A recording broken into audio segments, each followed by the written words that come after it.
ನಮಸ್ಕಾರ ಗೆಳೆಯರೆ. ಪರೀಕ್ಷೆ ಹತ್ತಿರ ಬರ್ತಿದ್ದ ಹಾಗೆ ನಮ್ಗೆಲ್ಲ ಒಂದ್ ಭಯ ಶುರುವಾಗತ್ತೆ. ಎಲ್ಲ ಓದಿದ್ದೀನಿ, ಆದ್ರೆ ಪೇಪರ್ನಲ್ಲಿ ಹೇಗ್ ಬರೆಯೋದು ಅಂತ. ನೋಡಿ ಫ್ರೆಂಡ್ಸ್, ಪರೀಕ್ಷೆಯಲ್ಲಿ ನೀವು ಎಷ್ಟು ಓದಿದ್ದೀರಾ ಅನ್ನೋದಕ್ಕಿಂತ ಆ 3 ಗಂಟೆಯಲ್ಲಿ ಪೇಪರ್ ಹೇಗೆ ಪ್ರೆಸೆಂಟ್ ಮಾಡ್ತೀರಾ ಅನ್ನೋದು ಮುಖ್ಯ. ನಾನಿವತ್ತು ನಿಮ್ಗೆ ಒಬ್ಬ ಟಾಪರ್ ಪರೀಕ್ಷೆ ಬರೆಯೋಕೆ ಯಾವ 5 ಟ್ರಿಕ್ಸ್ ಬಳಸ್ತಾರೆ ಅಂತ ಹೇಳ್ತೀನಿ. ಇದನ್ನು ಫಾಲೋ ಮಾಡಿದ್ರೆ ನಿಮ್ಮ ಸ್ಕೋರ್ ಖಂಡಿತ ಹೆಚ್ಚಾಗತ್ತೆ. ಫಸ್ಟ್ ರೂಲ್, ಯಾವುದೇ ಪ್ರಶ್ನೆಯನ್ನು ಖಾಲಿ ಬಿಟ್ಟು ಬರಬೇಡಿ. ನಮ್ಗೆ ಕ್ರಿಕೆಟ್ನಲ್ಲಿ ಒಂದು ಮಾತಿದೆ, ಲಾಸ್ಟ್ ಬಾಲ್ನಲ್ಲಿ ಗೆಲ್ಲೋಕೆ 6 ರನ್ ಬೇಕಿದ್ದಾಗ ಬ್ಯಾಟ್ಸ್ಮನ್ ಬ್ಯಾಟ್ ಬೀಸದೆ ಸುಮ್ಮನೆ ನಿಂತ್ರೆ ಹೇಗನ್ಸುತ್ತೆ? ಅಟ್ಲೀಸ್ಟ್ ಟ್ರೈ ಮಾಡ್ಬೇಕಿತ್ತಲ್ವಾ? ಎಕ್ಸಾಮ್ ಕೂಡ ಅಷ್ಟೇ. ನಿಂಗೆ ಉತ್ತರ ಪೂರ್ತಿ ಗೊತ್ತಿಲ್ಲದಿದ್ರೂ ಆ ವಿಷಯಕ್ಕೆ ಸಂಬಂಧಿಸಿದ ಯಾವುದಾದ್ರೂ ಪಾಯಿಂಟ್ ಬರೀರಿ. ಮ್ಯಾಥ್ಸ್ ಆದ್ರೆ ಕನಿಷ್ಠ ಡೇಟಾ ಗಿವನ್ ಬರ್ದು ಫಾರ್ಮುಲಾ ಬರೀರಿ. ಖಾಲಿ ಬಿಟ್ರೆ 0 ಸಿಗತ್ತೆ, ಆದ್ರೆ ಏನಾದ್ರೂ ಬರೆದ್ರೆ ಅಟ್ಲೀಸ್ಟ್ ಅರ್ಧ ಅಥವಾ 1 ಮಾರ್ಕ್ಸ್ ಆದ್ರೂ ಸಿಗುವ ಚಾನ್ಸ್ ಇರತ್ತೆ. ಎರಡನೇ ವಿಷಯ, ಪೇಪರ್ ನೋಡಕ್ಕೆ ಆಕರ್ಷಕವಾಗಿರ್ಲಿ. ನಿಮ್ಮ ಹ್ಯಾಂಡ್ ರೈಟಿಂಗ್ ಮುತ್ತಿನಂತಿರಬೇಕು ಅಂತ ಏನಿಲ್ಲ, ಆದ್ರ ಮೌಲ್ಯಮಾಪಕರಿಗೆ ಓದಕ್ಕೆ ಅರ್ಥವಾಗುವಂತಿರ್ಲಿ. ಪದಗಳ ಮಧ್ಯ ಸರಿಯಾದ ಸ್ಪೇಸ್ ಇರ್ಲಿ. ತಪ್ಪುಗಳಾದ್ರೆ ಒಂದೇ ಒಂದು ಗೆರೆ ಎಳೆದು ಹೊಡೆದು ಹಾಕಿ, ಅಲ್ಲಿ ಗೀಚ್ಬೇಡಿ.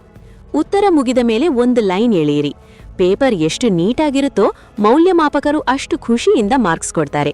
First impression is the best impression. ಮೂರನೇ ಇಂಪಾರ್ಟೆಂಟ್ ಟ್ರಿಕ್ ಅಂದ್ರೆ ಕೀವರ್ಡ್ಸ್ ಅಂಡರ್ಲೈನ್ ಮಾಡೋದು.